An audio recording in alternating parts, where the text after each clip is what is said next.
Las opiniones y comentarios expresados en el siguiente espacio son exclusiva potestad de quienes lo emiten. Esta empresa televisora exime su responsabilidad o participación en los mismos.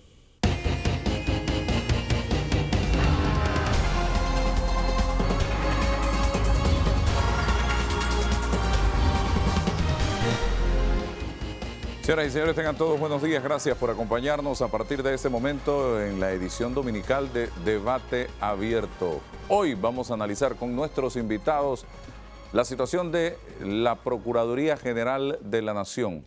Lo que pasó, que precisamente dio paso a la decisión del presidente de designar a un nuevo procurador en la figura de Eduardo Ulloa. Nos acompañan en mesa Danilo Toro. Él es nuestro analista. Buenos días. También está con nosotros José Alberto Álvarez, expresidente del Colegio Nacional de Abogados.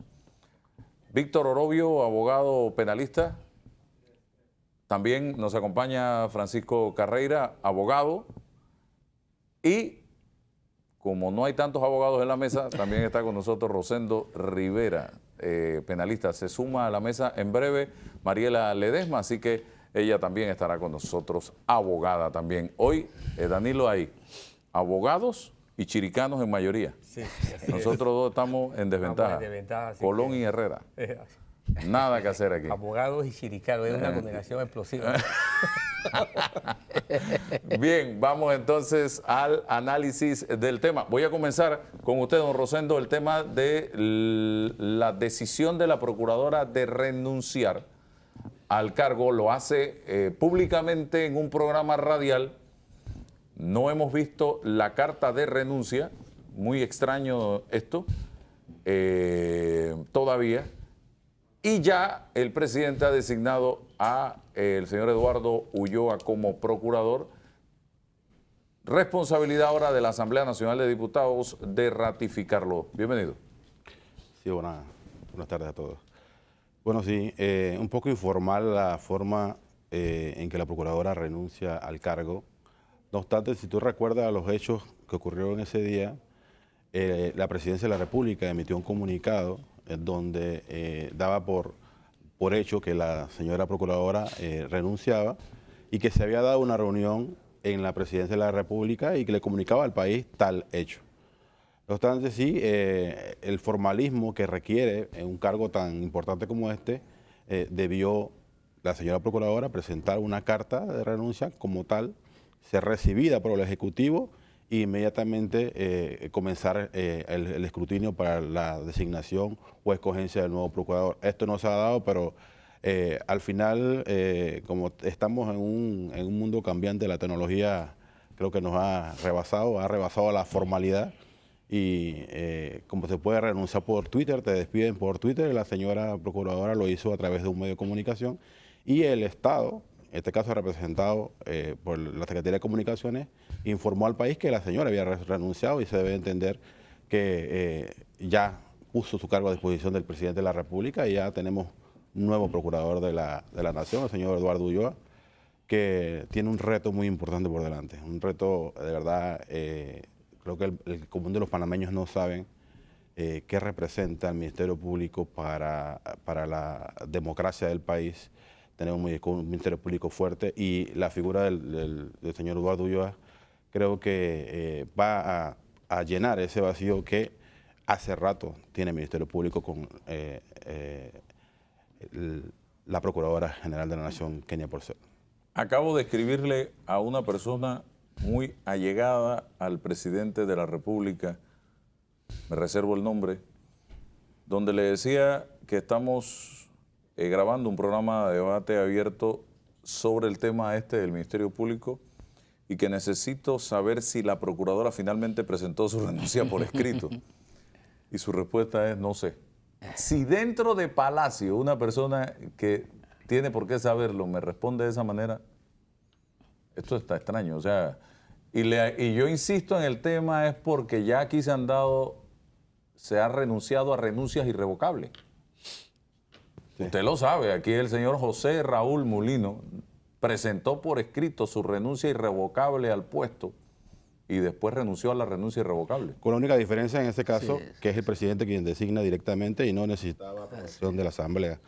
En este caso, por ser el cargo de procuradora tan importante que requiere la intervención de 2 órganos del Estado, debió llevarse a través del formalismo, una renuncia por escrito, recibida en el Ejecutivo y luego comunicada al órgano legislativo con el nuevo nombre del procurador. Así debió ser, junto con la resolución de nombramiento debe estar las causales, que son la vacante dejada, y esa vacante se comprueba a través de una renuncia. Lo cierto es que lo ha hecho públicamente, no podría retractar de una renuncia públicamente. Están haciendo una analogía de un sistema empleador-trabajador cualquiera, que se puede hacer una renuncia verbal. No obstante, vuelvo y te digo, este cargo no es cualquier cargo, es el cargo de Procurador General de la Nación, pero ha sido una conducta de la señora Porcel a lo largo de los 5 años que ha estado, un poquito como salirse del libreto, ¿no?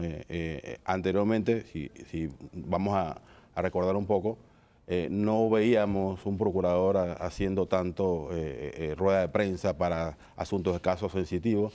Eso lo vimos en este Ministerio Público, y creo que le ha inyectado una tónica diferente a la que es la administración del Ministerio Público, y no quiso despedirse sin hacer la diferencia, ¿no? Creo que al final lo hizo. ¿Qué legado nos deja la administración Kenia Porcel a los panameños, a la justicia de este país, a juicio suyo? Bueno, tiene positivos y negativos. Positivos porque sí es cierto, se hicieron investigaciones importantes. No obstante, lo negativo que se puede rescatar, que se puede señalar de la administración, es que creo que su justicia o la persecución del delito ha sido selectivo desde el primer momento. Selectivo porque no se investigó a todos los que tenían que estar investigados dentro de los casos más sonados o de alto perfil, como lo señalaba ella. Caso de Odebrecht, caso FCC. Las causas de que ella saliera del Ministerio Público develó que efectivamente la justicia había sido manejada señalando con el dedo a quién y a quién no. Yo espero que el nuevo procurador haga un recuento de todos esos procesos. Se puede pedir una auditoría y está en todo su derecho de hacerlo. Yo, si fuera él, lo haría por salud, lo haría. Una auditoría de todos los procesos, un examen de las fiscales que han estado llevando a cabo, que han estado a cargo de estos procesos, porque hay causas, como el caso Odebrecht, al que se le pidió extensión y que la Corte se lo rechazó, en que yo no culpo al órgano judicial cuando un juzgado le señala a una fiscal: puedes investigar el tiempo que quieras, siempre y cuando no ordenes la detención de alguien. Y la fiscal lo primero que hace es ordenar la detención para que se le restrinja su tiempo. Yo creo que los abogados que estamos sentados, que somos litigantes, que estamos sentados en esta mesa, sabemos que el Ministerio Público puede tener un proceso a lo largo de un tiempo indefinido, siempre y cuando no atente con derechos fundamentales de una persona, que provoque que un juez tenga que entrar a velar por esos derechos. Y en su momento creo que la fiscal, específicamente Zuleika Moore, violó los derechos conscientemente de lo que hacía. Y eso provocó que efectivamente más adelante no podamos seguir un caso de Odebrecht, producto que ya la Corte decidió que no puede seguir un caso. Entonces es más fácil echarle la culpa al órgano judicial por las falencias que tengo yo como fiscal. Y creo que hay una serie de procesos que están en la misma situación, en donde el órgano judicial le comunica al Ministerio Público: no puedes hacer esto si haces esto, y eso es exactamente lo que hacen para entonces provocar el conflicto. Y la señora Procuradora llegó incluso a criticar decisiones de la Corte, producto precisamente de estas actuaciones de sus fiscales. Las defendió a capa y a espada. Yo pienso que ahí debió ser un poco más comedida. No lo hizo. Son fiscales que ninguna tiene menos de 30 años de ejercer dentro del mismo Ministerio Público. Han hecho carrera en el Ministerio Público, pero creo que han dejado muy mal a la señora Procuradora. En gran parte la culpa la tiene ella por permitirlo, pero estas fiscales no han llenado las expectativas que requiere el país en este momento, como sí lo han hecho en otras latitudes. Perú ha hecho un un buen trabajo, Brasil ha hecho un buen trabajo en la persecución del delito. Panamá se ha quedado por su justicia selectiva. Señor Francisco Carreira, legado que nos deja Kenia por ser al país desde la perspectiva del Ministerio Público como procuradora durante 5 años. Buenos días, Álvaro. Mira, yo coincido en lo que plantea Rosendo, pero quiero agregar algo más. Yo no creo que a la hora de analizar las actuaciones de la Procuraduría General de la Nación y del sistema judicial panameño, nosotros podamos marginarnos de un evento que para mí sobrepasó la capacidad de ambos. Desde que la empresa Odebrecht se declaró culpable en un tribunal norteamericano, y en ese tribunal aceptó que se habían distribuido coimas en 21 países, incluyendo Panamá, en donde se aceptó dar información limitada en ese momento de sumas que se habían distribuido, pero peor aún, de haber utilizado nuestro país como una base de operaciones para la distribución de 21.000 millones de dólares y haber obtenido ganancias de eso por más de 3.500 millones de dólares. Al ocurrir esto en ese tribunal norteamericano, lo que ha significado esto es que de repente nos cayó una tonelada de confirmación de algo que en Panamá se venía hablando, que era de todo ese manejo de sobreprecios y de todo de parte de estas empresas constructoras. Entonces, cuando yo veo y analizo, lo hemos comentado en muchas ocasiones, la forma como nuestro Ministerio Público ha tenido que manejar esta información recibiendo básicamente información de 76, de algunos de los 76 ejecutivos de Odebrecht que participaron en un programa de delación. Aquí es en donde yo siento que esto comienza a quedársele grande al sistema judicial panameño. ¿Por qué? Porque hay un efecto de la política panameña en base a esto. La forma selectiva, como hace referencia Rosendo, lo que ocurre entonces es que el manejo de la justicia se mide en una forma equivocada por las detenciones preventivas. Y vemos la forma como aquí se citaba a una persona que estuviera involucrada, o por lo menos inicialmente se le considerara que estuviera involucrada, y si esta persona no era detenida, eso se interpretaba de alguna manera como que no era justicia. Y yo creo que parte del tema que tenemos que comenzar a medir aquí en algún momento es la garantía de la presunción de inocencia. En Panamá tenemos que respetarla más de lo que lo estamos haciendo hasta ahora. Y por eso es que las acusaciones que se le hacen al Ministerio Público de el manejo de detenciones, sobre todo dentro de estos casos sonados, es por el hecho de que no hay personas detenidas. Por el otro lado, yo creo que al sumársele a esto las revelaciones que hay dentro de los Varela Leaks y la forma como esto surge a la nación, ahora se confirman detalles, eso sabemos que es ilegal, sabemos que requiere de alguna manera alguna confirmación de ciertos eventos por lo que se ha dicho de que han estado manipulados, pero cuando comienzan a coincidir los eventos que allí se mencionan con las actuaciones que hay, entonces sí nos deja un mal sabor porque se confirma un manejo del Ejecutivo del Ministerio Público. Hasta el momento yo no he visto a nadie presentar una prueba de que lo que aparece en esos Varela Leaks es falso.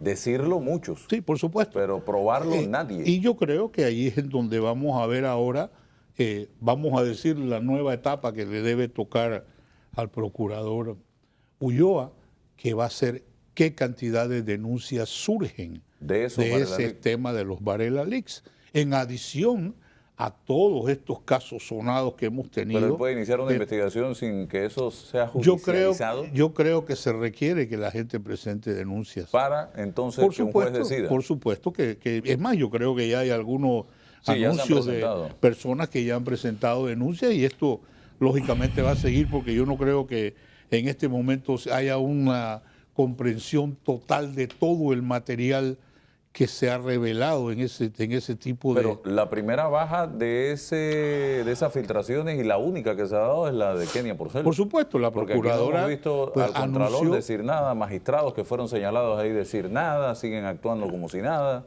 Por eso es que esto le va a complicar un poco la existencia al nuevo procurador, porque lo que está heredando es de verdad una montaña de situaciones extremadamente delicadas. Y yo creo que ya el tema para mí no es qué nos deja lo que ha ocurrido hasta ahora con la procuradora Porcel, es hacia dónde vamos a ir y cómo esperamos nosotros que el próximo procurador sea de verdad exitoso, tenga un manejo que por lo menos pueda satisfacer la información básica que surge de aquí. No hay duda, de acuerdo a los estándares de Odebrecht, que de los 9.000 millones de dólares que se manejaron en contratos en Panamá, hay una distribución de 1.800 millones de dólares. Ellos aceptan que es el 20%. Lo han aceptado tanto en Estados Unidos como lo han aceptado en las delaciones. Entonces, ¿qué nos va a preocupar a nosotros? Son 1.800 millones. Vamos a asumir que no lo sean. Pero son 1.500, perfecto. Aún así, tenemos un nivel de corrupción extremadamente grande. Y eso es parte de lo que este país tiene derecho a saber, porque es información que se maneja y yo creo que ahí es en donde viene el efecto de la interferencia del Poder Ejecutivo mirándolo hacia atrás en la Procuraduría General de la Nación. Y es el reto más importante que va a tener ahora el procurador Ulloa en el sentido de su relación con el Ejecutivo. Ya el presidente Cortizo ha dicho, yo no me meto en esto es un problema de ellos, lo ha expresado hasta inclusive con la Corte Suprema, y creo que ese debe ser por lo menos un paso inicial muy importante para determinar que no hay esa relación hasta ahora de cercanía o de que el Ejecutivo es el que de verdad controla. Creo que de eso va a depender mucho cómo todo este legado, porque el legado hasta ahora es problema. Hay situaciones delicadísimas aquí. Hoy al inicio, antes de que iniciáramos el programa, estábamos hablando de las cosas que hay que cambiar dentro del sistema penal acusatorio para hacerlo todavía más eficiente. Y creo que esto es parte de todo un trabajo que le va a tocar al procurador Ulloa y a su equipo. Bien, José Alberto Álvarez, ya Laurentino Cortizo, presidente de la República, cumplió en su primera etapa nombrando 3 magistrados que han generado reacciones muy positivas por parte de la población panameña. Por otro lado, nombrando al señor Ulloa como procurador, reacciones en su gran mayoría, si hacemos el balance, positivas de la población panameña. Por otro lado, también me gustaría saber, yo veo mucha gente que estuvo involucrada o investigada en casos de corrupción de la administración del señor Martinelli 2009-2014, dando a entender que por lo que ha salido en los Varela Leaks, ahora allí no pasó nada, que estas investigaciones se hicieron mal hechas y que son inocentes de todo lo que se les acusó en un momento determinado. ¿Cuál es su balance de esta situación? Y el legado que nos deja Kenia Porcel a la justicia panameña luego del cambio, me comenta, señor Álvarez.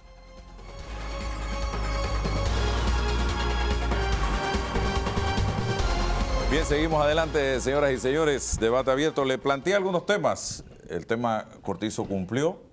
Ahora es responsabilidad de los nombrados si asumen o no su responsabilidad.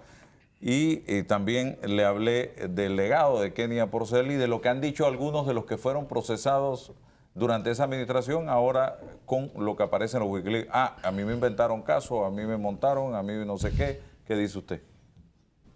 Mira, antes de entrar exactamente a lo que me preguntas, debo aclarar algo, porque el caso Odebrecht, si bien es cierto, el segundo Tribunal Superior, y aquí ustedes los que tramitan, dijo que no era causa compleja, la Procuraduría interpuso un amparo y eso está en manos de la Corte Suprema de Justicia, quien será la que tendrá la última palabra si ese caso es o no es causa compleja y el Ministerio Público pueda seguir investigando.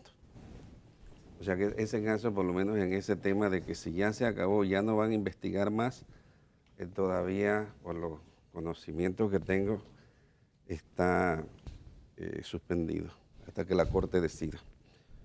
Otro tema es que recuerdo que en febrero del 2017, cuando se discutía en la Asamblea, el tema que iba a dar lugar a las delaciones superpremiadas,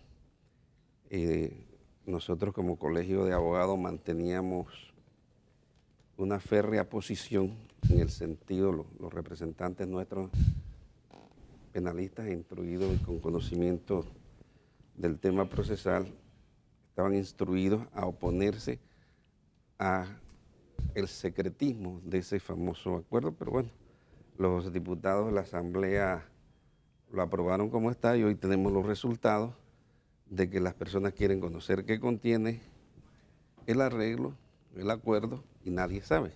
Ahí se han dado resultados de las cantidades y quiénes eran los que, por lo menos de Brasil, los que involucraba el acuerdo, pero de Panamá no se sabe a quiénes están protegidos por ese acuerdo. Y yo todavía dije, no, pero me decían los comisionados, es que están insistiendo mucho porque dice que si esa ley no se aprueba, los de Brasil no van a llegar a ningún acuerdo. Ellos necesitaban que Panamá aprobase esa ley.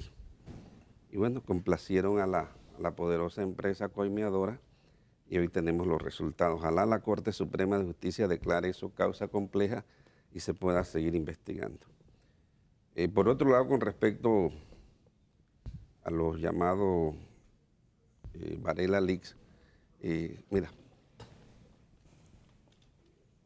recuerdo que tú organizaste una concentración pro justicia, hasta me pediste que hablase y creo que después al final habló Guillermo Márquez Amado, pero también se hizo por esos días sin todavía tener el tema muy, muy claro hacia dónde iba la justicia. Recién se inauguró el gobierno de Varela. Fuimos en una manifestación, íbamos por España y conversando con un empresario, le dije, oye, ustedes se quejaban de que el gobierno de Martinelli o algunos los habían presionado para ser los socios. Vayan y pongan las denuncias. ¿Tú conociste alguna denuncia? No. Entonces, en el caso de los Varela Leaks, están mencionados muchos empresarios de que fueron a través de funcionarios públicos, a través del sistema que tenía el gobierno del expresidente Varela, fueron a veces presionados. Yo todavía de ellos no he visto ninguna denuncia. Ahora, mi propuesta, y recordando, porque también en ese tiempo, para que veas que no soy tan chiquillo, en marzo del 90, era presidente del Colegio de Abogados, y la Asamblea, la primera ley que discutió, que después se convirtió en la Ley 1, fue crear una fiscalía especial para investigar el horrendo crimen de Hugo Espadafora con esa finalidad específica. Ojalá. Eso le costó el puesto a Nicolás Ardito Barleta. Bueno, pero no, eso fue después, en el año 85, porque él quiso nombrar una comisión investigadora, porque en ese tiempo era vicepresidente del colegio, el presidente era Jorge Fábrega. Eso había sido antes, en el 85, pero como no se investigó en el periodo posterior, en marzo del 90 la Asamblea dicta la primera ley y se nombra fiscal especial a Rodrigo Miranda Morales. que después por una disputa con el Contralor sale del cargo y nombraron al fiscal Herrera. Asimismo deben hacer en estos momentos, nombrar un fiscal especial con el paraguas de una ley especial para que se encargue de esas investigaciones. Y que todos aquellos empresarios que se sienten que han sido afectados y que después que reclamen las sumas millonarias, yo he leído, he hablado con empresarios, oye, te impidieron que la concesión no funcionara porque hubo interferencia, salen allí llamadas del expresidente Varela a determinado funcionario, el funcionario le dice, presidente, es que no puedo hacer esto porque es contra la ley, dice, no te preocupes que yo te protejo, eso está allí. Entonces, siéntalo para ver si él niega, porque es que como alguien dijo aquí, todavía no lo han negado, pero es que nadie lo han sentado, sentarse frente a un fiscal y que te esté interrogando bajo la gravedad del juramento, yo creo que eso a la gente la pone a pensar si dice o no dice la verdad, porque si no dice la verdad puede incurrir en un delito, ¿verdad, mi estimado amigo Víctor? ¿No? Sí. Entonces, con estos antecedentes, ¿qué le espera al procurador Eddie Ulloa? Eduardo. Lo conozco el niño. Entonces, me agrada su formación familiar, su formación académica y su formación profesional.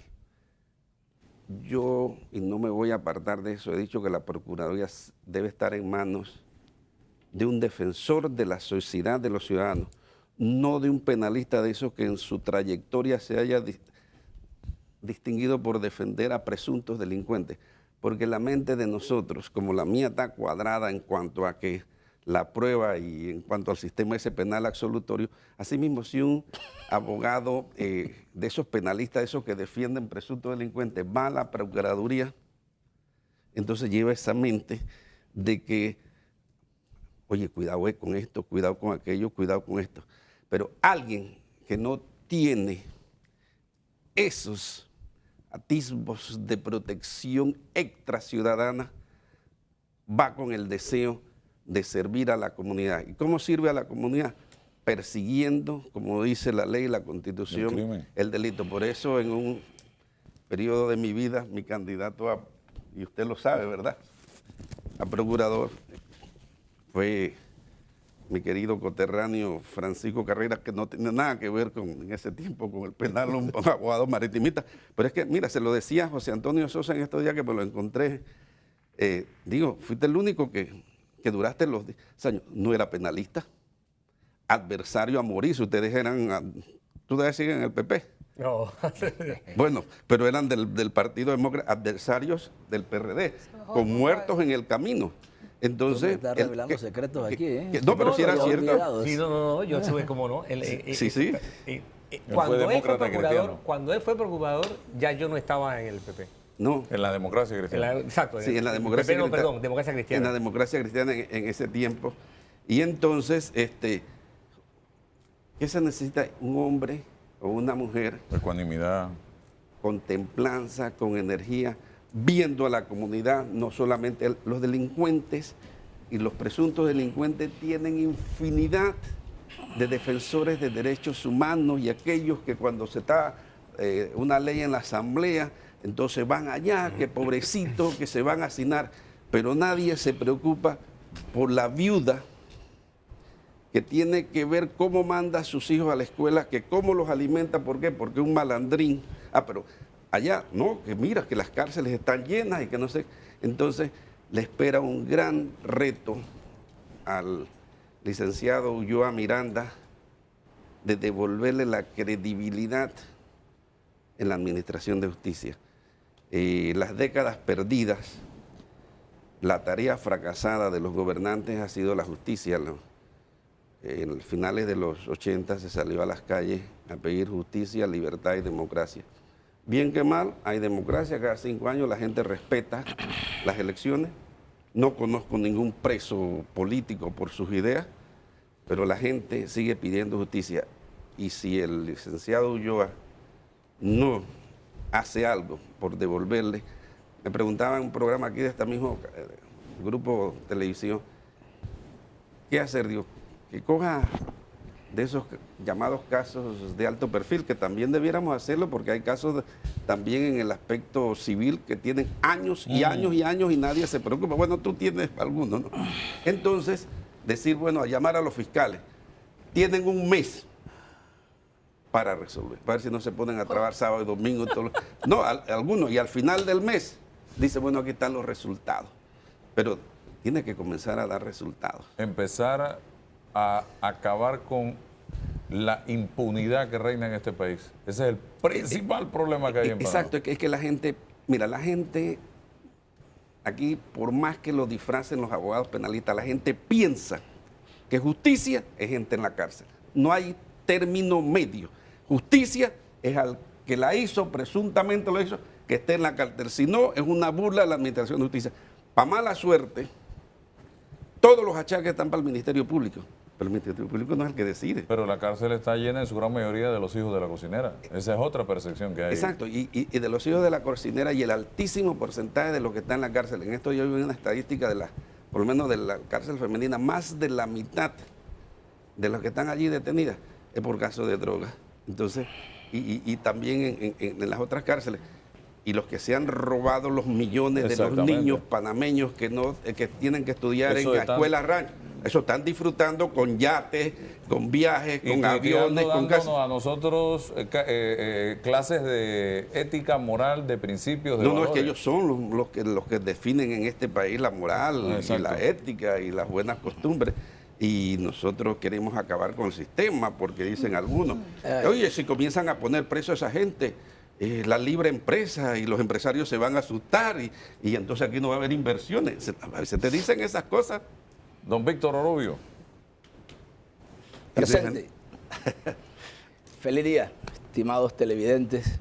Feliz día a esta importante mesa. Quiero decirles que don Álvaro nos pidió a los 5 abogados, bueno, antes que usted llegara, don Álvaro nos pidió que habláramos como ciudadanos común y corriente, que dejaran porque los abogados nos el sombrero enredamos de abogado. y dejáramos el sombrero de abogados. Mire, el primer punto, la renuncia de la procuradora Kenia Porcel. Sobre el tema de que si la renuncia está escrita o no, yo en lo personal creo que está escrita y creo que el presidente Cortizo tiene un equipo de asesores, gente con mucha capacidad. Entre ellos ahí está el ex magistrado Harley Mitchell, está como asesor del presidente, y otros grandes juristas con mucha trayectoria y experiencia, por lo cual yo creo que la renuncia debe estar por escrito. Pero yo en lo personal no conozco ninguna norma que establezca que tiene que ser necesariamente por escrito. O sea que la procuradora renunció y renunció. En cuanto al legado que nos deja la señora procuradora, yo sí en lo personal creo que es más negativo que positivo. Yo fui uno de los defensores gratis de la exprocuradora. Desde el momento que la nombraron, yo salí en defensa de ese nombramiento porque la conocía por más de 20 años y sabía quién era ella, conocía sus capacidades jurídicas, tenía conocimiento de su trayectoria desde que empezó en una fiscalía delegada en la Procuraduría General de la Nación. ¿Qué le pasó?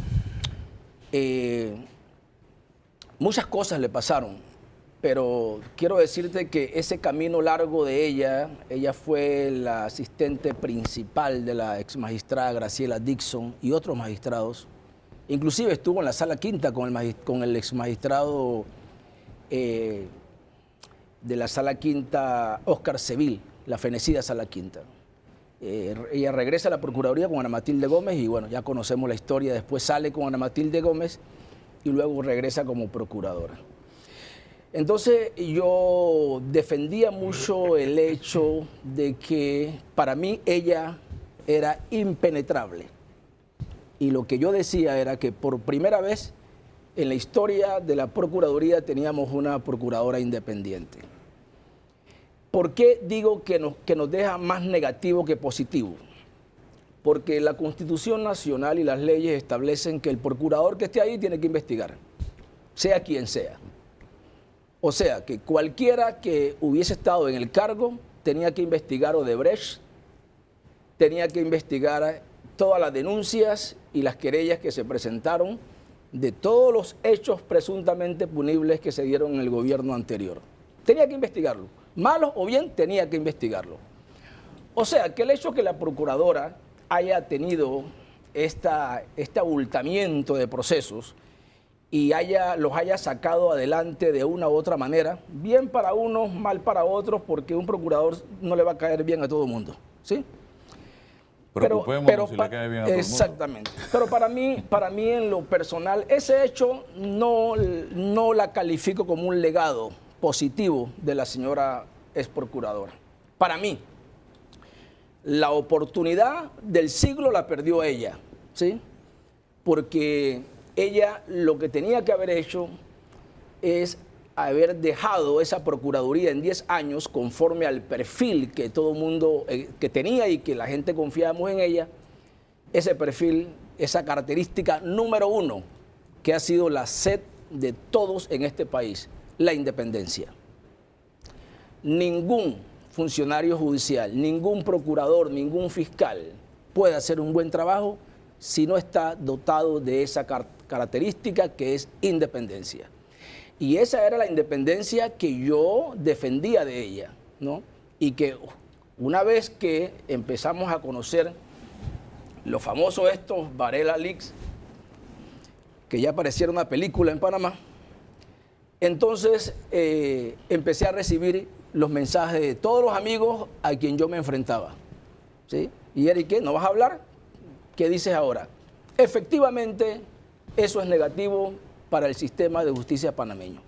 Hizo un trabajo, tenía que hacerlo, fue la procuradora, pero se dejó penetrar por el Ejecutivo, en mi opinión. Yo tampoco veo que en el intercambio de comunicaciones existe la comisión o presunta comisión de un delito. Más es sumisión. De un delito grave desde el punto de vista de delitos de contra la seguridad colectiva, delitos de lesa humanidad, delitos de peculado, tampoco ni de corrupción. La verdad es que yo no veo eso en la procuradora. Lo que pasa es que no es lo mismo que la gente diga que Víctor Orobio metió un cheque sin fondo a que digan que lo metió el Papa, ¿no? Eso es una gran diferencia. Es una gran diferencia. ¿Por qué? Porque se espera, si es que tiene chequera, pues si es que gira un cheque, se espera que él nunca debe hacer eso, ¿sí? A mí se me perdona más que sea el Papa. Entonces lo que la gente ve en la procuradora es que ella se vendió también, ¿no? Se vendió con tanta confianza y la gente se siente defraudada. Defraudada solamente por el hecho de dejarse controlar, porque en los mensajes lo que se ve es como una asesora gratis del presidente de la República. Y eso, en lo personal, es grave para el sistema judicial. Es grave.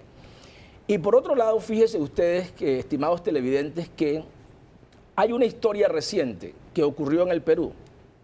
Casos parecidos al de Panamá, muy parecidos. No era con la etiqueta de Odebrecht, pero era un caso de escándalo de corrupción bastante fuerte.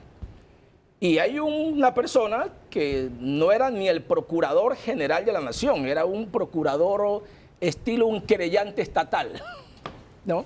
Y ese hombre salió con la puerta ancha, que anda por todo el mundo dando conferencias, y fue presidente del Organismo Internacional de Transparencia, ¿no? Y él dejó en alto su nombre y ayudó al sistema judicial del Perú. Yo esperaba eso de la señora Kenia Porcel. Eso lo esperaba.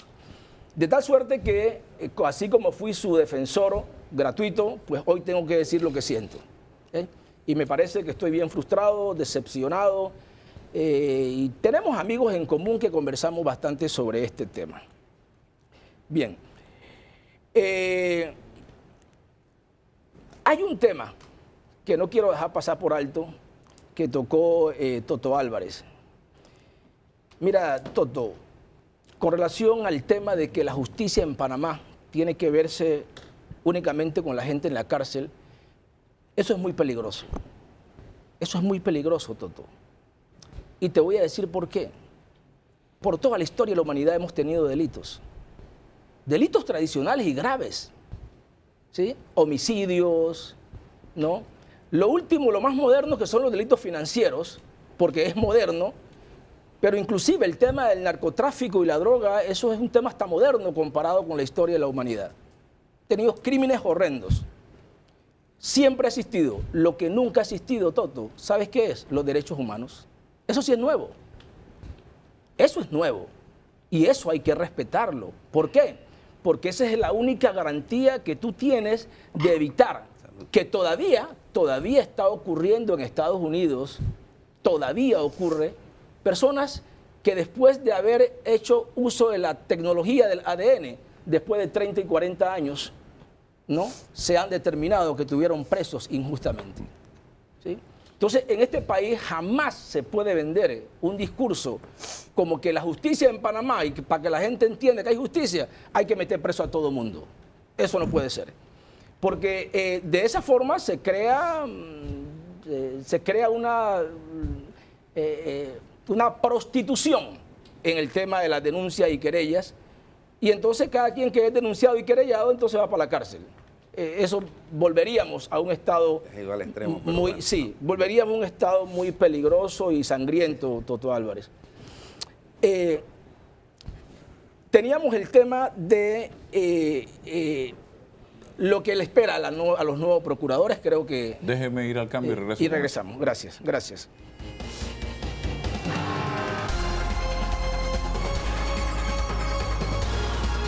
Bien, avanzamos, señoras y señores. Concluya con el punto de lo que le espera al señor Ulloa.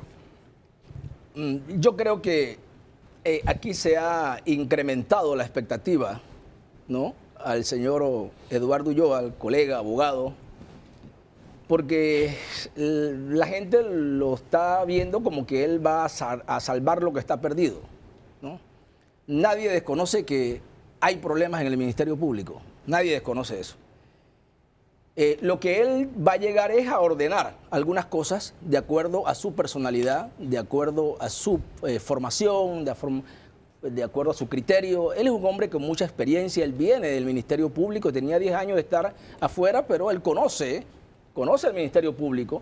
Y lo más importante para mí es que al conocer la estructura del Ministerio Público y estar a su lado, tener a su lado a un procurador suplente, ¿no?, que desde que entró al Ministerio Público se ha mantenido hasta este momento, eso le crea a la institución estabilidad.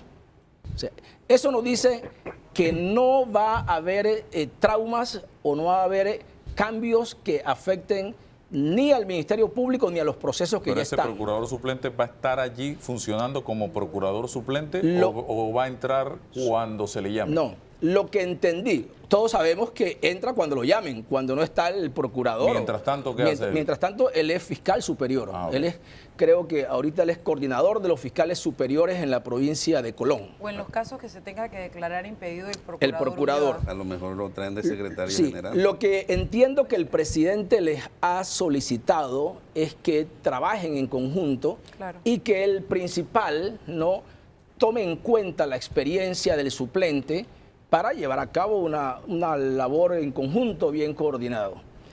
Pero en este punto yo quiero concluir señalando dos cosas.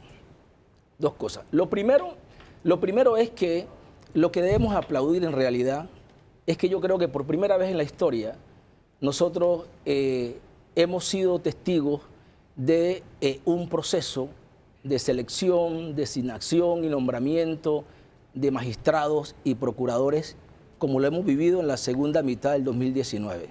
Eso es importante. O sea, esa invención política ha funcionado. Y ha funcionado porque tiene a la gente tranquila. La gente ha aceptado el proceso, ¿no?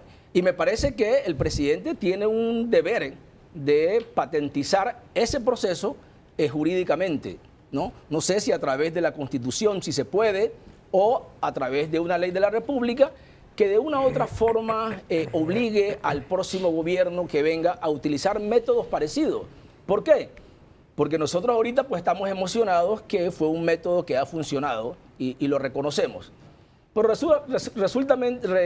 resultaría probable que en 5 años, ¿no?, el nuevo gobierno que venga diga, no, yo soy elegido por el pueblo me ha elegido para gobernar y yo no voy a gobernar con nadie, yo voy a ejercer mi poder y voy a nombrar a los magistrados que yo quiera nombrar, los voy a sacar de asesores de la presidencia, los voy a sacar de cualquier lado. Y eso puede pasar.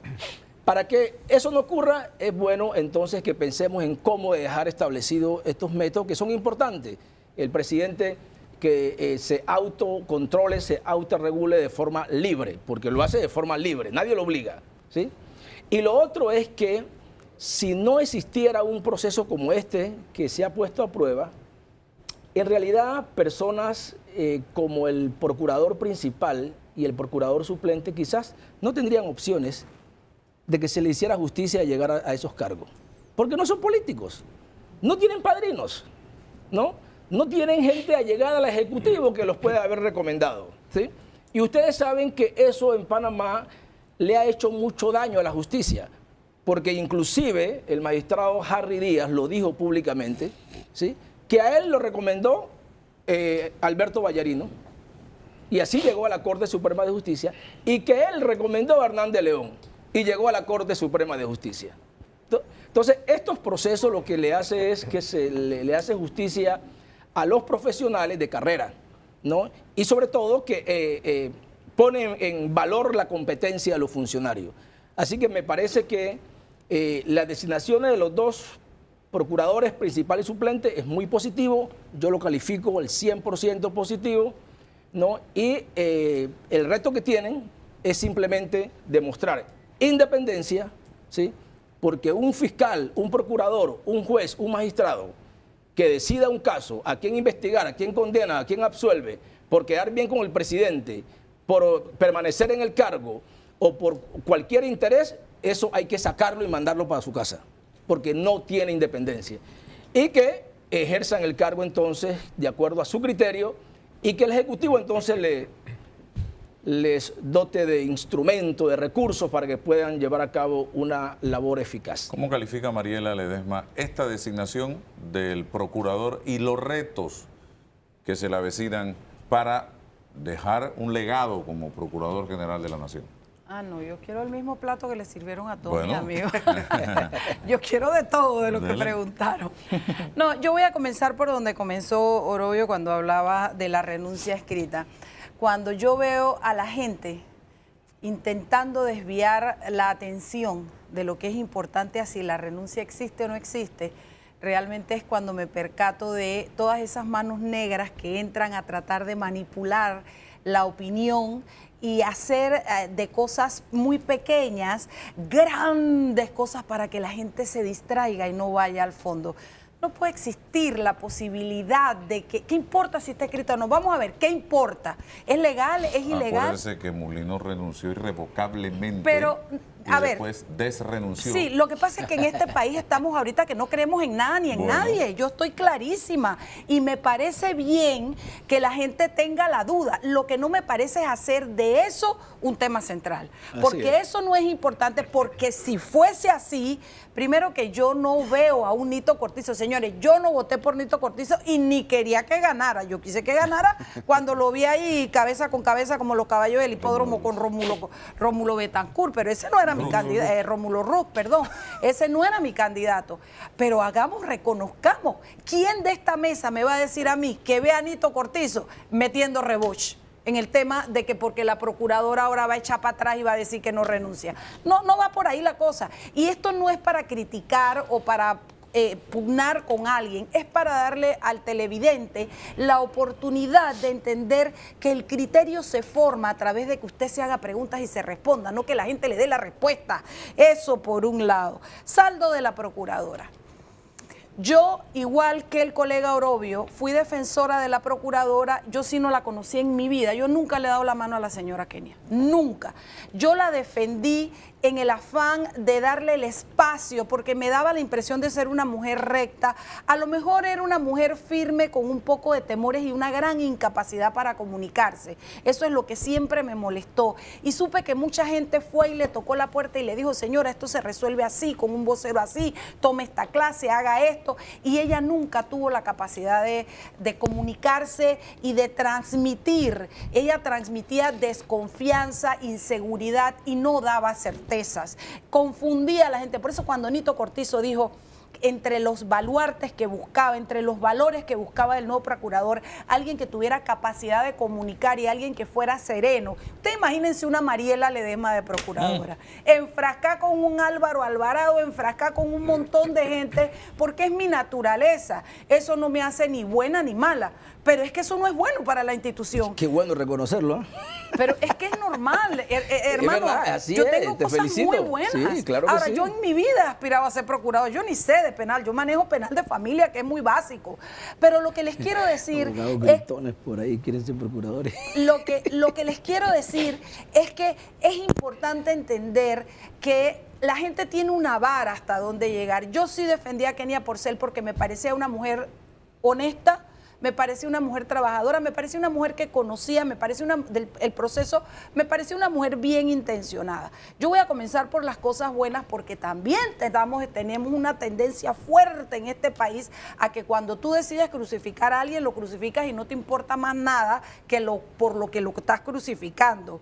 Y eso tampoco. Yo he adquirido cada vez que me gana un año más experiencia y he aprendido en lo largo de mi vida que está bien que tú puedas decir, chapó, lo hiciste bien, y a ti mismo después decirte, hey, la embarraste. La botaste. Es que yo porque tengo que ser gris o negro, perdón, blanco o negro, porque yo tengo que ser calle arriba o calle abajo. Entonces yo recuerdo en este mismo programa haber felicitado a Ricardo Martinelli cuando se hizo lo del metro. Que después el metro resultó ser y pareciera, pero cuando tú haces una obra buena, cuando tú tomas una buena decisión, tú la tienes que celebrar sea de quien sea y venga de donde venga. Kenia Porcel, yo le quiero recordar a este pueblo que fue una procuradora que gracias a su manejo y a su administración, aquí en este país tuvimos un presidente preso, un vicepresidente preso, ministros presos, y si yo bien creo que no es la cárcel lo que determina si hay justicia o no hay justicia, en este país nadie se había atrevido a hacer semejante cosa. En este país no había habido un procurador que enfrentara el sistema político de la manera que lo hizo Kenia Porcel. Y eso hay que reconocérselo. No sean mezquinos, hombre. No sean cobardes de no decirle a la mujer las cosas buenas que hizo. Le voy a decir lo que yo siento que no hizo bien. Le quedó grande el puesto.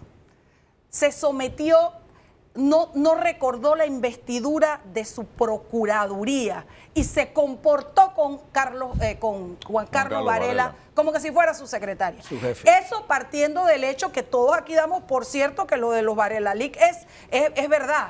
Porque yo tengo dos cosas que yo entré a comprobar que andan por ahí dando vueltas en los Varela Leaks, que como está dando vueltas ya no es verdad como está en la base de los Varela Leaks. Hay mucha desinformación. Y les voy a decir algo, hasta ahora es la única que ha tenido la dignidad de dar la cara y decir renuncio. O sea, con lo cual es una aceptación de lo que hizo. O sea, usted está diciendo que hay cosas que están dentro de los Varela Leaks, pero que en la calle están circulando de otra manera. Exacto. Y yo no tengo... es que es falso lo que está dentro de los Varela Leaks. No, yo no lo estoy diciendo. Okay.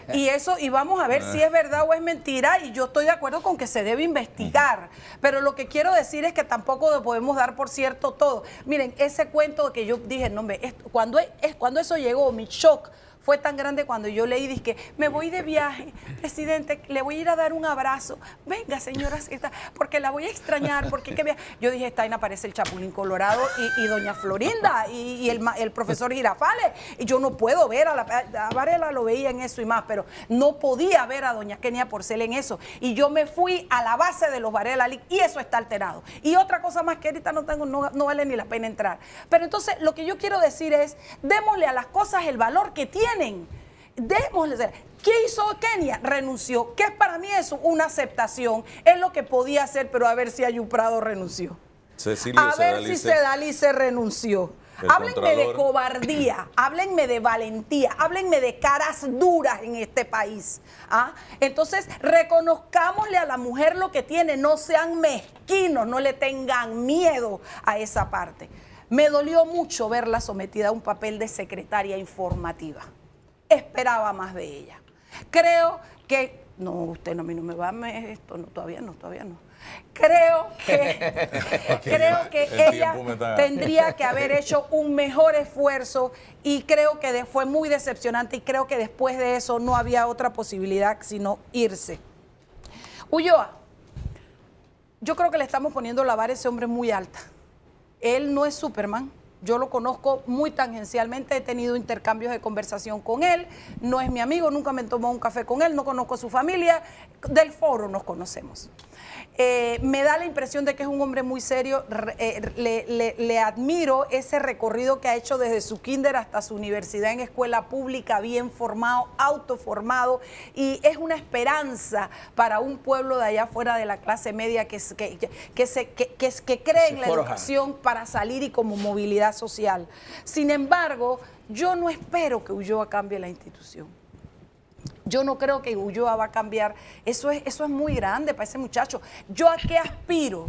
A que sea independiente y a que trabaje en la institucionalidad del Ministerio Público, en preparar a los fiscales, en sacar las lacras que todavía quedan de nombramientos que se hicieron de 10 años para acá, que no está bien. Espero que no haga persecución de brujas adentro y además que dignifique la institución, porque aquí nos lavamos la boca hablando mal y exigiendo, pero no le damos respeto a determinadas instituciones. Yo creo que es un excelente nombramiento. Coincido con Orobio que a mí lo que más me cautivó de todo esto y lo que me ha renovado las esperanzas es el procedimiento. Y el procedimiento, yo no coincido en que hay que patentizarlo. Es que yo creo que el procedimiento es el fruto de algo, es el después. Lo que hay que tener es voluntad.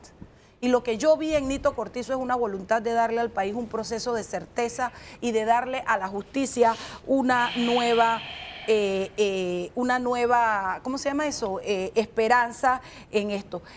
Bueno, también quería decir, yo no creo que vale la pena. Vámonos al cambio, por favor. No, vamos con Danilo. Oye, Para ver, ¿hay esperanza, Paco, ya hablaste Danilo, que tú. con lo que está pasando en este momento? Vamos al análisis. Bueno, esperanza siempre hay, ¿no? Y sobre todo en el que no tiene nada, el que más es lo que más queda. Cuando la esperanza se pierde, cuando ya la gente no siente que no tiene nada que perder, entonces ya estamos frente a un quiebre de la historia.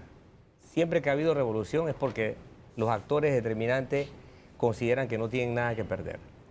Y cuando hay quiebre de la historia hay trauma social. Creo que en esta ocasión el país está tratando de comprar oxígeno, es decir, está tratando de exteriorizar esperanza, porque aún se resiste a llegar al estadio en que ya no tenemos nada que perder. A pesar de que en materia de administración de justicia, creo que lo hemos visto todo. No creo que nos falta nada por ver ya. De una par de décadas para acá, creo que ya todo lo que se tenía que ver, todo lo no imaginable se ha convertido en realidad.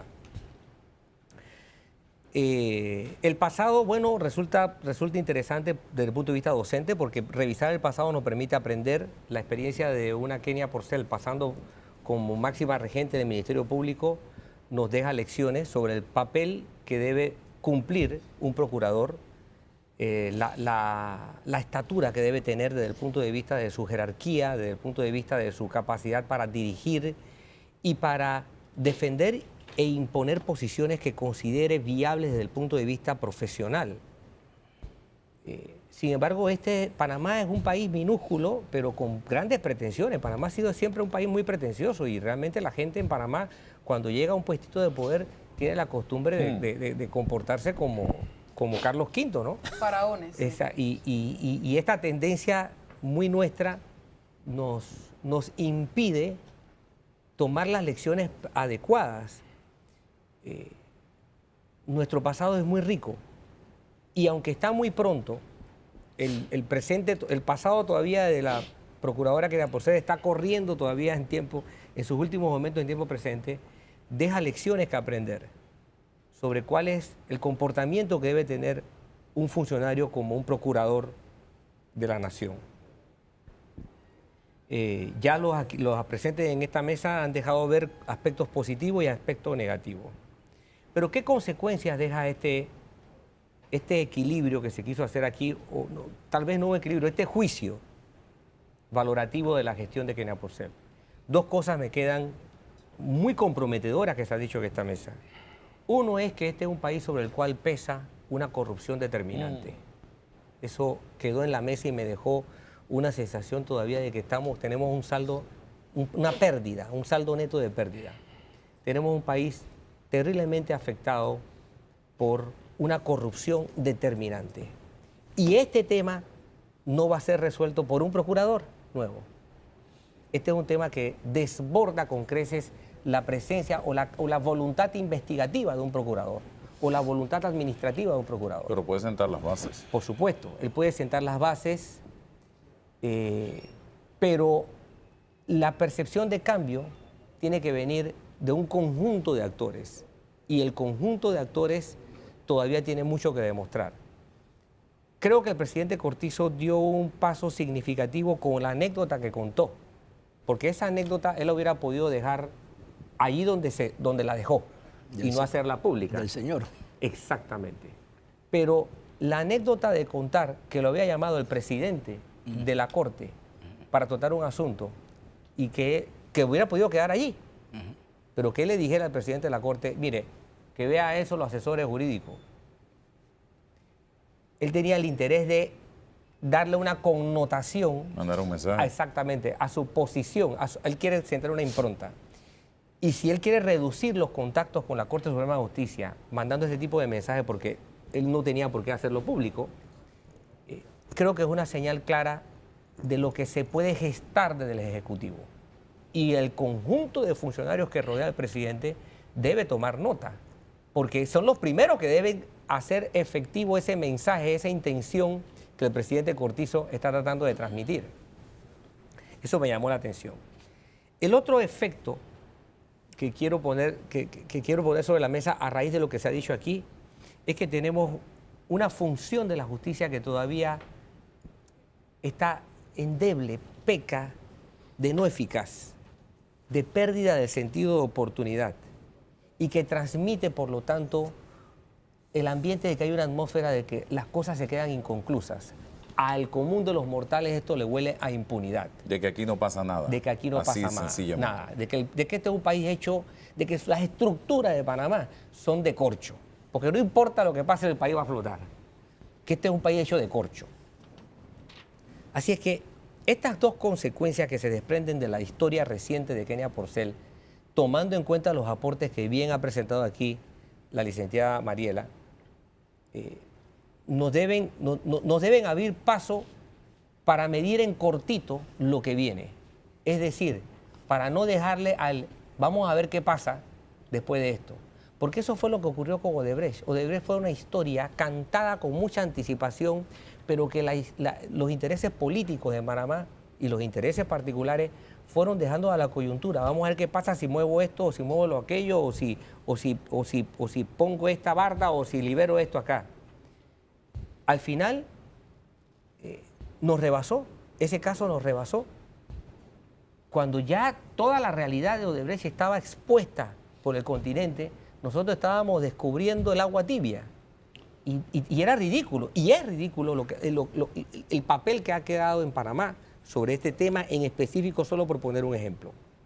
Vamos a ver las perspectivas ahora que al nuevo procurador le puede estar llegando. Déjeme el cambio y me los dice.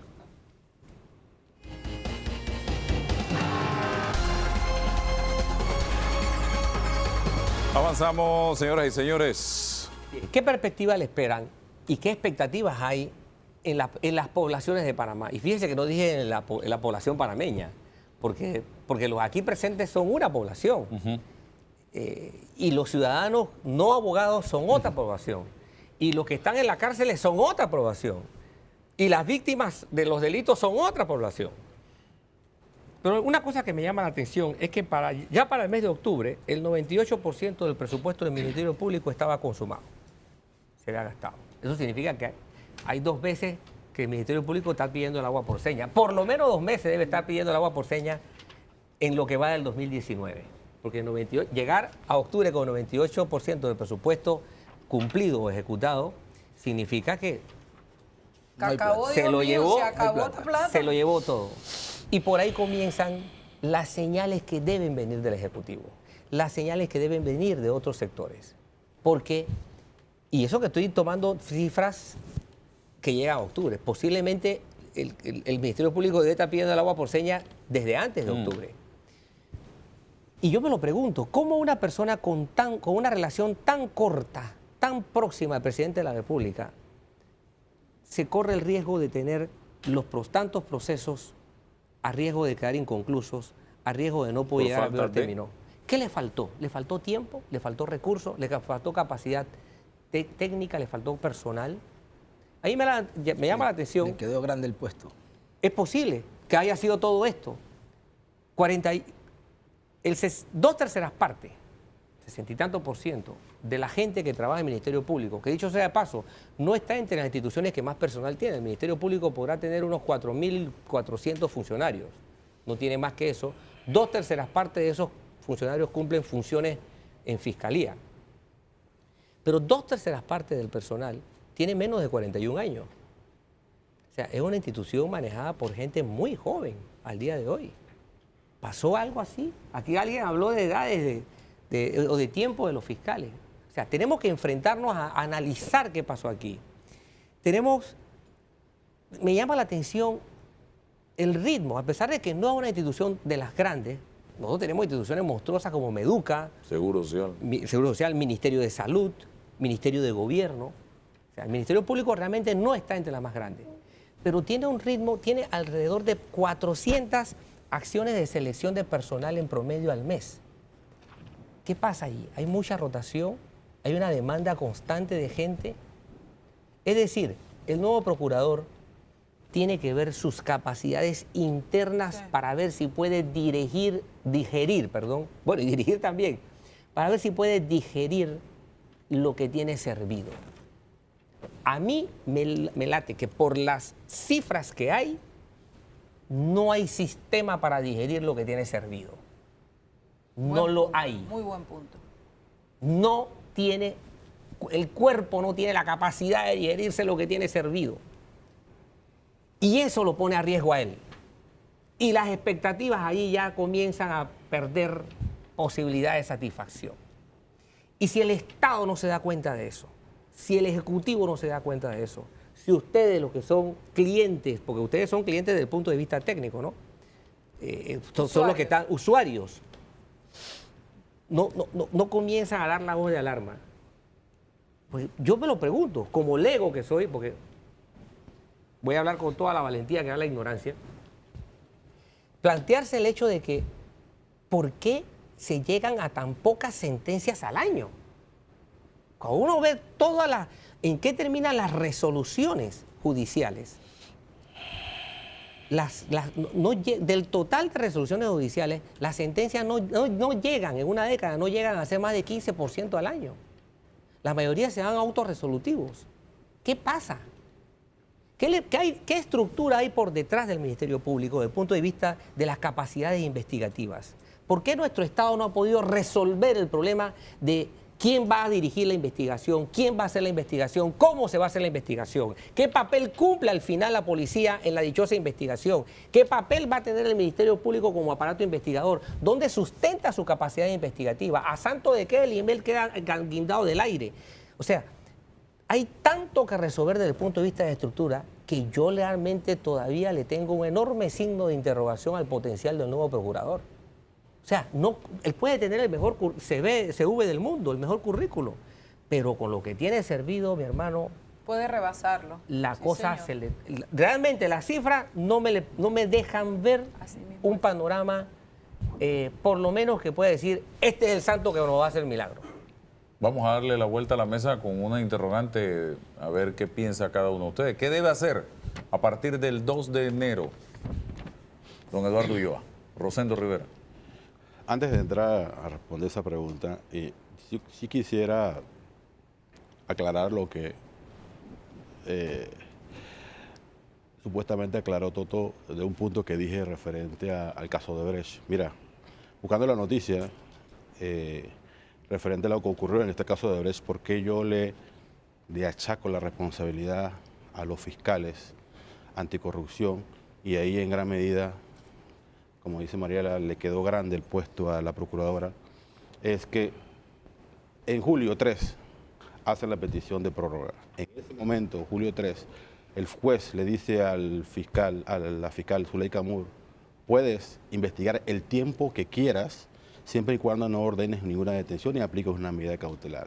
Esa es una investigación que había iniciado en el 2015.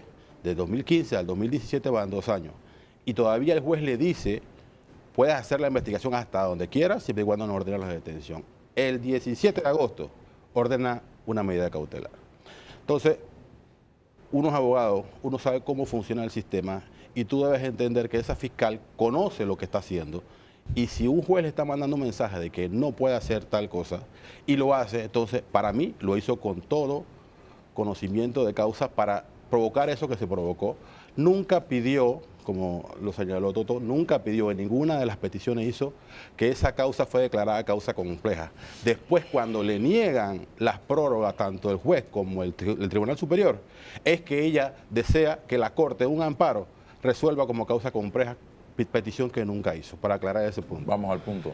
En cuanto a Eduardo Ulloa, yo creo que los retos que tiene, importante, lo acabo de mencionar uno, yo creo que debe ser una auditoría, una reestructuración total de las cabezas de las fiscalías más importantes, no solamente, el Ministerio Público no solamente es Fiscalía Anticorrupción, que ha estado en boga en estos 5, 6 años, la Fiscalía Anticorrupción, porque los medios de comunicación se enteraban de las detenciones antes que incluso que los mismos abogados que tenían que defender, porque salía del mismo Ministerio Público abanicando que tal persona o cual persona iba a rendir una declaración, salvo Jaime Lazo, que sí lograron meterlo por las escaleras y por los elevadores y lo sacaron sin que nadie se diera cuenta cuando declaró.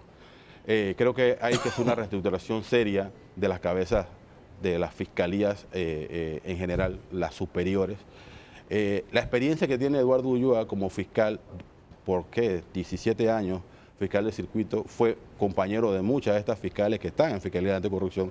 Creo que esa experiencia que tiene en la administración de un despacho lo va a ayudar muchísimo a, por lo menos, organizar lo que son las auditorías en primera instancia. Y la segunda actuación que yo haría es, estos Varela no pueden quedar, los Varela Leaks no pueden quedar en el aire.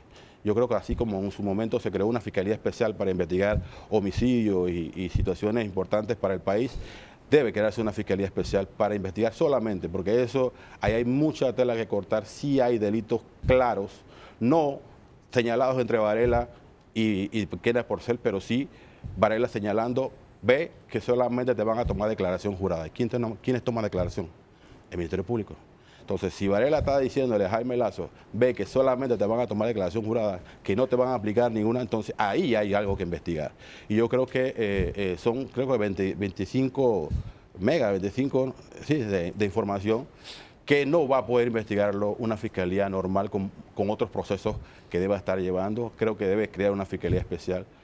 Una vez se inicie la acción, creo que también, si no recuerdo, el expresidente de la República presentó una denuncia por su filtración y ahí se va judicializando, que es lo que tú preguntabas, esa información que permita al nuevo procurador crear una fiscalía especial a la mano con el Contralor, porque no hay presupuesto, no tienen los recursos, pero sí es importante que el país sepa o se investiguen esos hechos a fin de determinar qué es bochinche, qué son información malintencionada y qué es realidad. A ver, don Francisco Carrera, el 2 de enero, ¿qué debe hacer Ulloa a partir de ese momento? Mira, yo creo que lo primero que hay que hacer aquí por vía de política judicial, lo que dice Rosendo ya internamente dentro del despacho, pero yo creo que en Panamá para adelantar temas de justicia hay una responsabilidad primero de ver ese tema de las fianzas.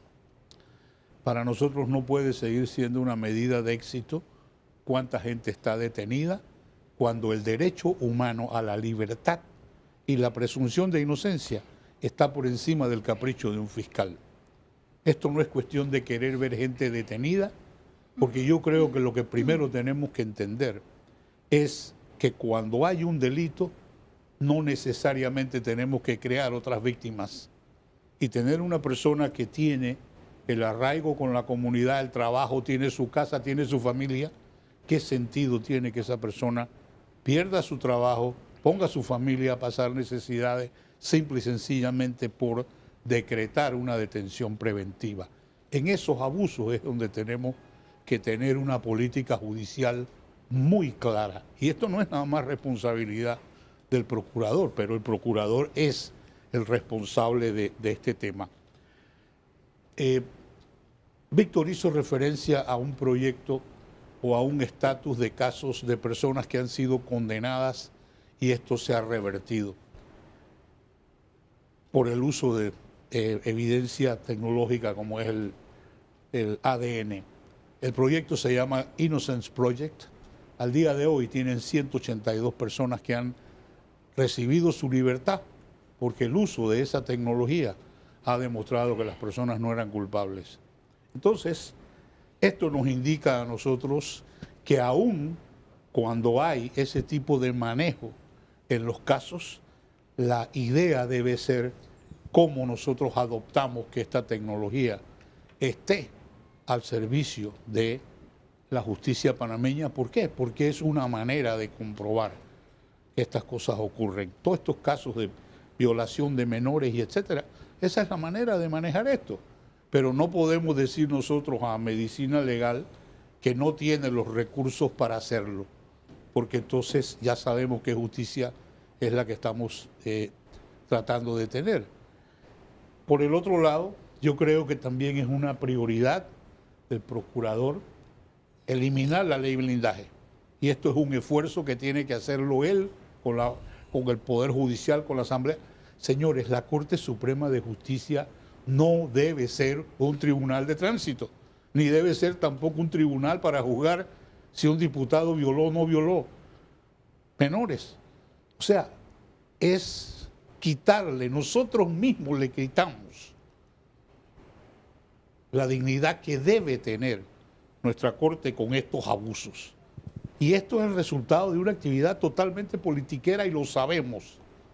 Lo mismo que hay que eliminar ese tema de prueba idónea, porque esto en el fondo es una manera de blindarse de una serie de personas que van a recibir una cantidad de beneficios adicionales, y cuando vemos este tema de planillas y vemos todas estas denuncias, nosotros mismos hemos puesto una camisa de fuerza.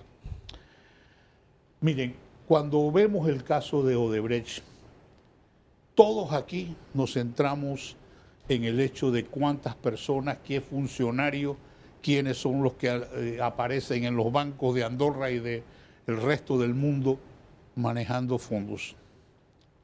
Pero aquí hay un abuso de un principio de seguridad jurídica de parte de personas que estuvieron involucrados aquí por manejarse dentro de bancos que fueron utilizados por Odebrecht. Y cuando se habla de hacer estas investigaciones a estos funcionarios de esos bancos, entonces esgrimimos el tema de que la seguridad jurídica del país no se puede afectar. Pero es un hecho público, notorio, aceptado en una declaración de culpabilidad de esa empresa, que en este país se lucró con el manejo de esos fondos. La otra cosa que yo creo que nosotros debemos tener también, que el procurador tenga el derecho, es a manejar la relación de la Policía Técnica Judicial con el Ministerio Público. Eso debe trabajar junto, como en todo país avanzado. O sea, la policía y la investigación tienen que trabajar juntas, pero aquí, por temores políticos, eso no se hizo. Dos cositas más, Álvaro. La disciplina fiscal, lo que acaba de decir Danilo, pues si el 98% del presupuesto te duró hasta octubre, ¿cómo está trabajando hoy? ¿Con puro pagareo o ve a ver cómo cobras el próximo año? No, Yo creo que eso es uno de los elementos en donde falta en este momento una decisión como la que el presidente Cortizo ha tomado. Este país necesita una disciplina fiscal para estas entidades. Y lo último que voy a decir es el tema en donde quienes están actuando en el tribunal, en los tribunales y en las fiscalías todos los días, sufren por el criterio, no puedo decir antiquísimo, pero usted imagínense que si usted quiere copia de un expediente hoy, usted tiene que ir a Ancón, pagar la copia, no, tiene que ir a pagar la copia en Don Bosco, traer el recibo a Ancón para que en Ancón vayan a sacar las copias en Don Bosco y luego le entreguen las copias en Ancón. ¿Esto qué es? O sea, ¿En qué jurisdicción? en la materia penal, Ministerio Público. Eso ya está en plataforma. Así es. No, eso está en la plataforma ahora. Bueno, el SPA, espérate, pues sí, todas las carpetillas es lo que yo Cuando sé. lo que yo te digo es, hay formas de hacer esto muchísimo más eficientes. Y eso es parte de lo que también tenemos que enfatizar, hasta dónde la tecnología nos va a ayudar. Vamos al cambio y regresamos.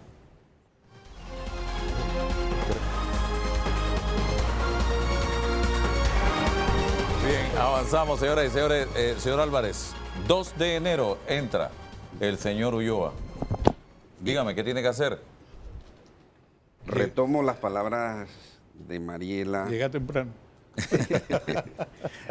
Sí, el 2 de enero tiene que ir a tomar posesión, porque ahora va a ser ya nombrado, ratificado, pero después tendrá que tomar posesión formal e ir a la Casa de Porras. No sé si está funcionando la Casa de Porras o seguirán allá en Balboa.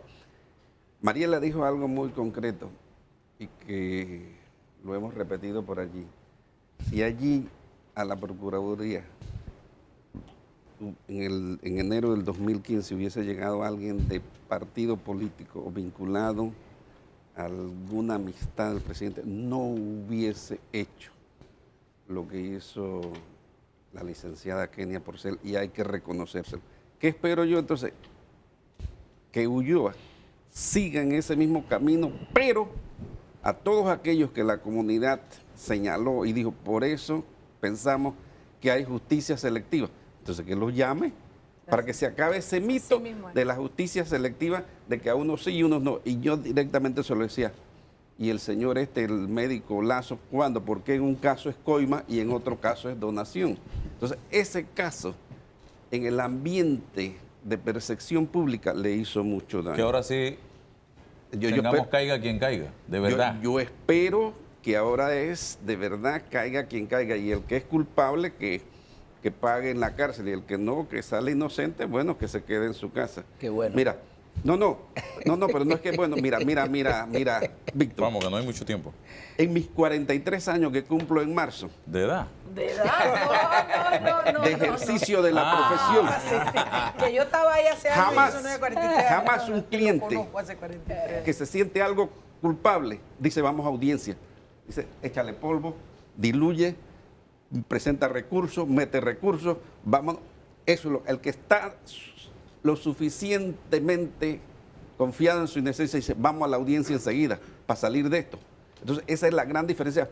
Por eso la justicia se atora, se atasca por la cantidad de recursos. Entonces no seamos mezquinos y digámoselo a la gente que eso hay que cambiarlo también. ¿Hay que reformar leyes, señor Álvarez? Definitivamente. Mira, aquí se habló, dice que creo que fuiste tú, que vamos a patentizar el método famoso ese.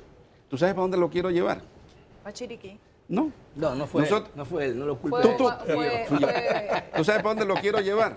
Nosotros vamos a hacer desde que se instale la Comisión Nacional de Reformas Electorales, miembros. Pero ¿por qué le tenemos que pedir a los colegas que autoricen si tienen una boleta de tránsito, que le revisen su cuenta? Y a los políticos, ¿por qué no pedimos eso mismo antes de ser candidato? ¿Por qué no se lo pedimos? ¿Por qué no lo ponemos en la ley? Si para no que tiene pensión de alimentos. Si no tiene procesos pendientes. Así es. En el colegio tienen que llevar si ha sido no, por lo menos una denuncia por falta de la ética. Todo eso lo tienen que llevar. ¿Por qué a los políticos? ¿Tiene libreta de lotería?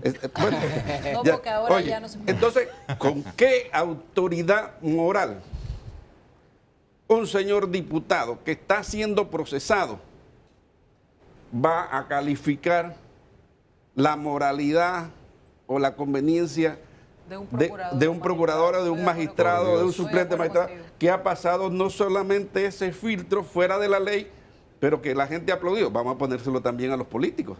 Vamos a ponérselo también. ¿No estás de acuerdo? Sí, Vamos a ponérselo a políticos. Claro, por supuesto. Así que, mira, se nos ha ido, pero yo sé que ya se está acabando el tiempo. El nombramiento de Ulloa manda un mensaje de retos y de esperanza, pero el 2 de enero, cuando se reúnan los 9 magistrados de la Corte, con los otros 2 que van a llegar, escogen al presidente de la Corte. Y ese nombramiento también va a mandar un mensaje de lo que queremos para la justicia en los próximos ¿Queremos años. seguir en lo mismo o queremos transformar Y la creo justicia? que va a ser uno de los nuevos. A ver, 2 de enero, 2 de enero. cambios, transformaciones, no te preocupes. Reformas a la ley.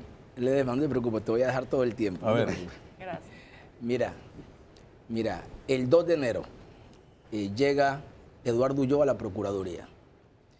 Nosotros tenemos que saber que existen nombramientos de libre remoción, que son los que él tiene que llevar consigo.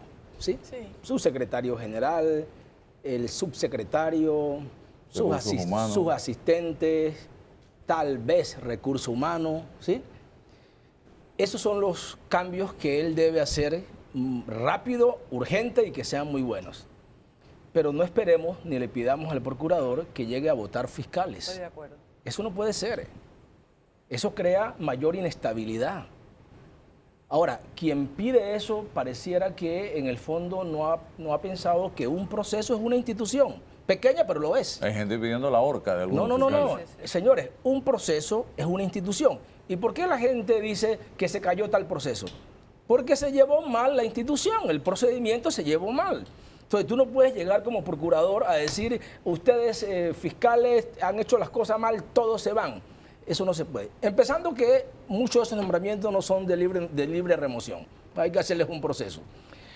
¿Por qué? Porque los cambios tienen que irse dando en la medida que el señor Ulloa se vaya empapando en cada uno de los procesos y vaya pidiendo informes, ¿no? Y se vaya dando cuenta si el fiscal que estaba a cargo de esa investigación fue o no competente, fue diligente o no lo fue, y en qué falló, para entonces hacer los cambios, pero que detrás de ese cambio haya una persona que conozca del proceso, porque no llegar borrón y cuenta nueva y vamos a entregarle todos esos procesos complejos, ¿no?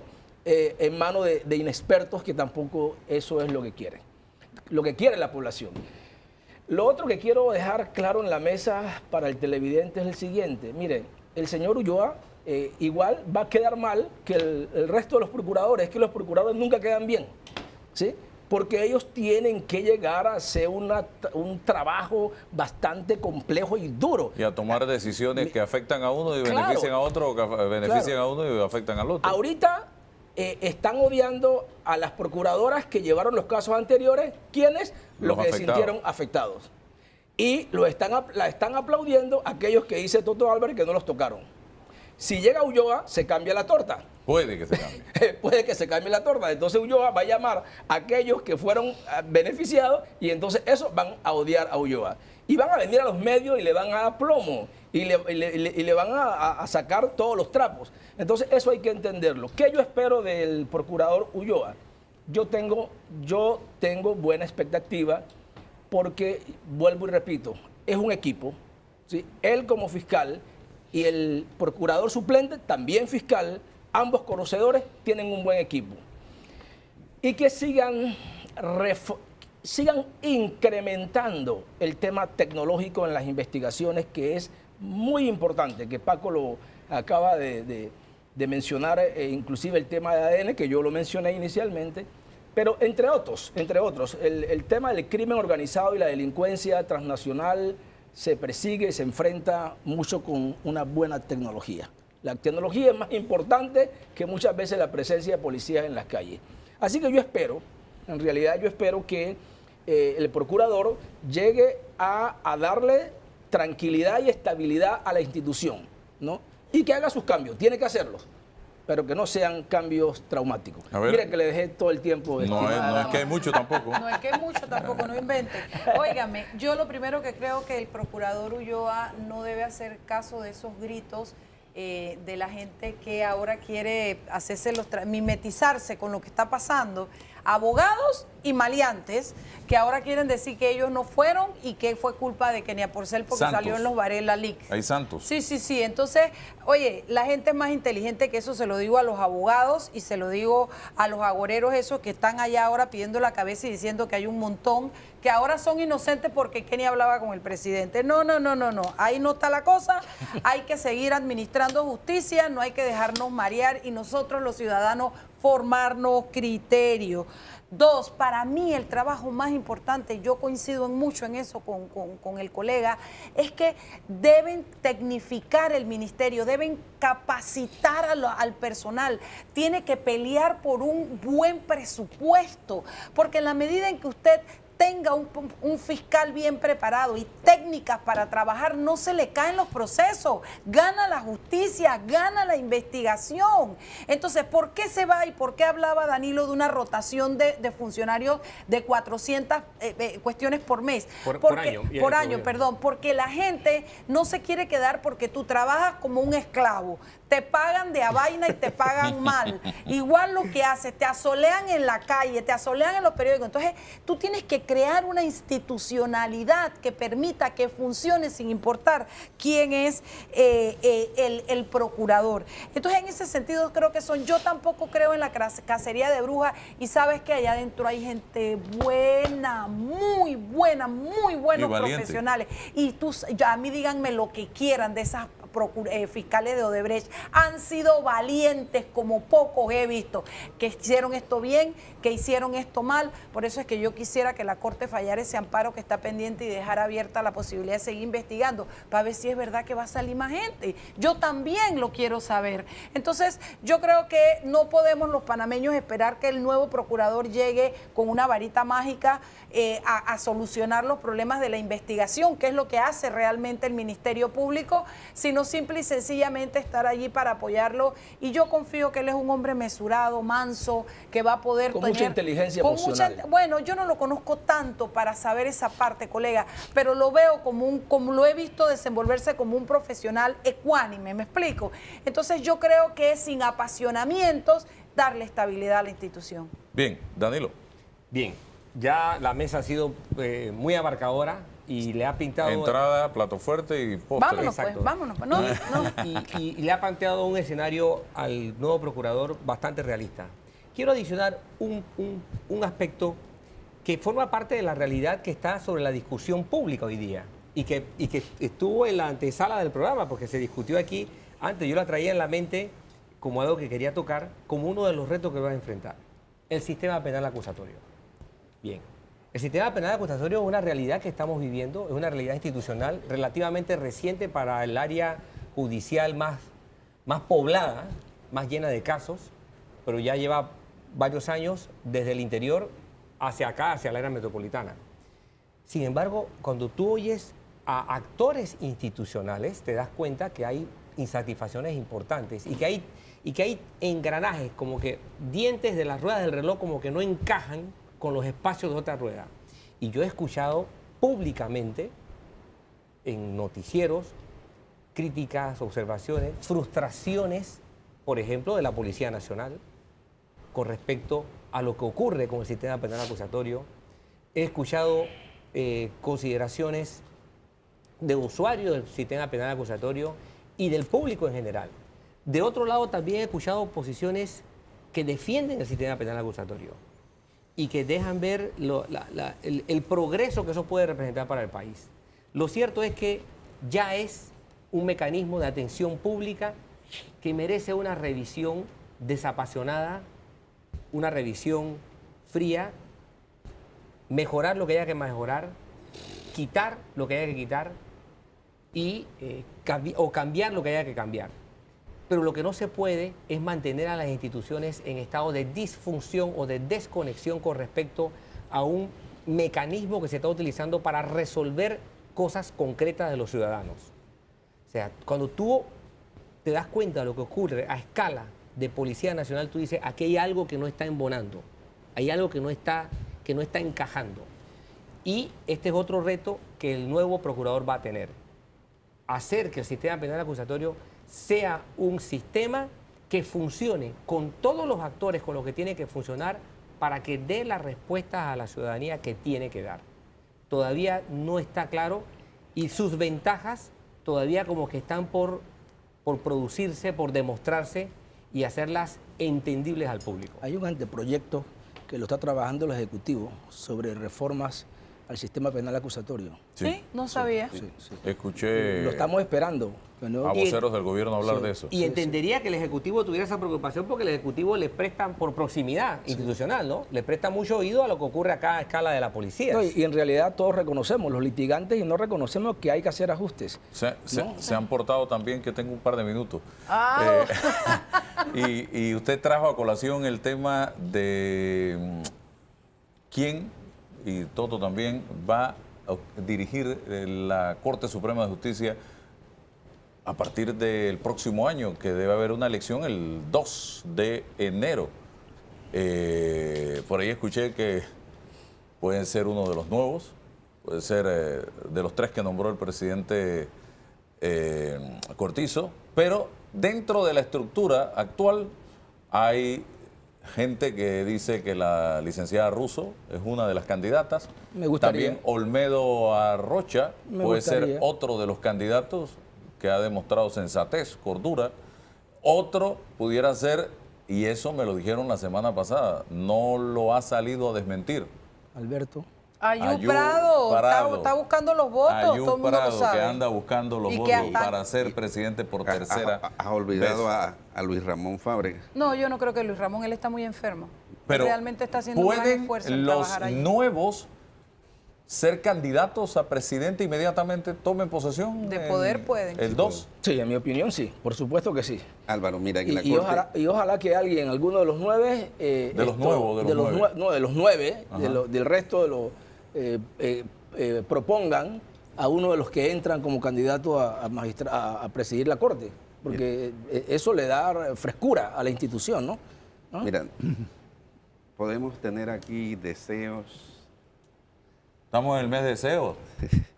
Diciembre. Sí, pero los que votan son 9 personas, y en 9 personas la decisión de 5 es la decisión. Así es. Así es. En la Corte todavía... Pero de algo sí podemos... Tengo fe en que en esta ocasión no van a haber llamadas desde el Ejecutivo para pedir el voto para un candidato, cosa que sí se dio en el gobierno 2009, 2014, 2014, de la Corte, el último... Mira, el último en la que ha Corte ocurrido, todavía se mantiene... que Ayú todavía tiene poder. Sí. Ajá. Quedó con 5. En la Corte todavía, de esos que votan en bloque, quedan 5. Si ellos se ponen de acuerdo entre ellos escoger un candidato, no tengas la menor duda Ese el que va a ese va a salir. ser el presidente O sea, de la que Corte. Russo y Sedalice pertenecen al bloque de los 5. Yo quería Exacto. aportar Han algo votado al respecto. juntos Yo quería en las aportar algo al ocasiones respecto. anteriores. Wow. La votación de ayer frente a la posibilidad de bajar la resolución esa que ahora hace De que las Totankamun Ayú Pradum sea el que recibe todos los pinchazos y todo, y sea un hombre cuestionado como está con ese poder dentro de la Corte. La votación de ayer me dijo 2 cosas. Sigue teniendo 5-4, porque para mi gusto, Mariela Ledesma, esta es mi opinión, ese acto de yo me abstengo de votar es un acto de cobardía, porque usted está de acuerdo o no está de acuerdo. Se abstuvieron, De se León, abstuvo de León, Russo. Russo y creo que Fábrega. votó, Russo se abstuvo, Fábrega. Sedalice votó a favor, Fábrega se A abstuvo. favor Ayú y Sedalice. Entonces, En tenemos contra ahora... estuvo la nueva López, Díaz. Olmedo, Harry Díaz y Zamorano. Entonces yo creo que hay Ya, que saque la imprimirle cuenta. seriedad. 5-4. sigue siendo, como dice Toto, la fórmula. Y quiero que sepan que Ayú Prado está buscando los votos y Eso me dijeron la podemos semana amanecerlo. pasada. Lo que- Puede ser Y un detalle, ¿no? Yo que soy un consumidor de estadística, vivo de eso. Literalmente, compañero. Sí, literalmente. Desayuno, literalmente. almuerzo y cena. Desayuno, almuerzo y cena. El magistrado Zamorano tuvo un hábito que yo creo que debiera copiarse. y era publicar con cierta Oye, periodicidad belleza. Sí. todo lo que hacía. Es un su informe. estadística, un Ajá. informe. Lo está haciendo Arrocha en este momento. Debe también. ser una obligación. Exactamente. Mira, es más, yo quisiera Ese es nada un más indicador mencionarte para evaluar bien a un juez, a un magistrado. mencionarte un detalle. Ya nos Eh, rogamos porque la hagan lo Corte que- Suprema de Justicia en Panamá necesita una administración profesional, porque en el fondo Estoy de el acuerdo. presidente de la Corte Separado. deja de ser magistrado. para administrar la Corte. Una vez nosotros entramos cuando estábamos en la audiencia en donde se decretó la detención y la extradición del presidente Martinelli, y entramos al salón del Pleno a esperar. Estaba el magistrado Ayub Prado, no te pego mentira, 2 pies de papeles que tenía que firmar, acciones de personal, nombramiento, y él Estoy de tuvo acuerdo que con mover Patricia en eso para que nosotros entráramos y estuviéramos Para en que esa vieran el sala. Y entonces, de verdad, cuando yo veo ese pocotón de cosas que hay, a veces no entendemos. Por eso es cuando decimos un magistrado nuevo que llega a la Corte para ser presidente, es imponerle realmente, tú sabes, una tarea a alguien que no está familiarizado con la administración y con lo que le toca al presidente de la Corte.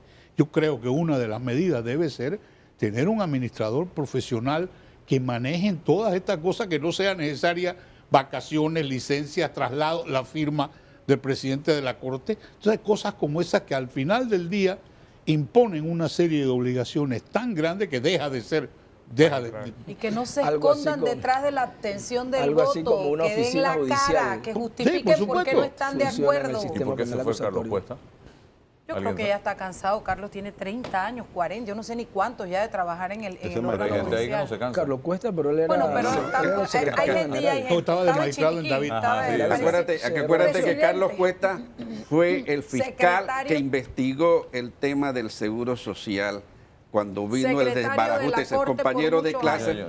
en el Desde la época de Endara entonces él estaba él renuncia, ahí. cuando Rafael Rodríguez renuncia, él también renuncia, pero era el fiscal a cargo del famoso caso Seguro Social. En el, Estuvo en la 90, Corte. en el 90, él es designado secretario general de la Muchos Corte. años, muchos Él, años. él, como nosotros, es chiricano, compañero del Félix Olivares, entonces, Buena claro, él gente se como fue. nosotros. Sí, me imagino que ya está cansado. Bien, ahora sí se acabó el tiempo. Nos dio hasta para el bochinche, ¿viste? Bien, se acabó el tiempo, Hasta señoras y recordar señores. que Carlos Gracias investigó el por Seguro la Social. atención dispensada. El próximo domingo, si Dios lo permite, estaremos con ustedes.